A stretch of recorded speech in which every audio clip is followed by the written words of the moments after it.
વડોદરામાં સ્વર્ગસ્થ રાજીવ ગાંધીની 82મી જન્મજયંતિની ઉજવણી, પુષ્પાંજલિ સાથે વૃક્ષારોપણ અને છોડ વિતરણ કાર્યક્રમ યોજાયો। વડોદરામાં સ્વર્ગસ્થ રાજીવ ગાંધીની 82મી જન્મજયંતિ નિમિત્તે કોંગ્રેસ પાર્ટી દ્વારા વિવિધ સેવાકીય કાર્યક્રમોનું આયોજન કરવામાં આવ્યું હતું।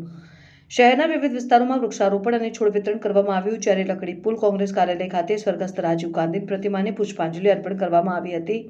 વડોદરાના લકડી પુલ ખાતે આવેલા કોંગ્રેસ કાર્યાલયમાં સ્વર્ગસ્થ રાજીવ ગાંધીની 82મી જન્મજયંતિ નિમિત્તે પુષ્પાંજલિ કાર્યક્રમ યોજાયો। જન્મજયંતિ નિમિત્તે સવારથી શહેરના વિવિધ વોર્ડ વિસ્તારોમાં કોંગ્રેસ કાર્યકરો દ્વારા વૃક્ષારોપણ સાથે છોડ વિતરણનો કાર્યક્રમ યોજાયો હતો। ત્યારબાદ કોંગ્રેસ કાર્યાલય ખાતે સ્વર્ગસ્થ રાજીવ ગાંધીની પ્રતિમાને પુષ્પાંજલિ અર્પણ કરી શ્રદ્ધાંજલિ પાઠવવામાં આવી હતી। આ પ્રસંગે વડોદરા શહેર કોંગ્રેસ પ્રમુખ ઋત્વિજ જોશી, પૂર્વ વિરોધ પક્ષના નેતા ચંદ્રકાંત શ્રીવાસ્તવ, કોંગ્રેસના કોર્પોરેટરો તેમજ મોટી સંખ્યામાં આગેવાનો, કાર્યકરો ઉપસ્થિત રહ્યા।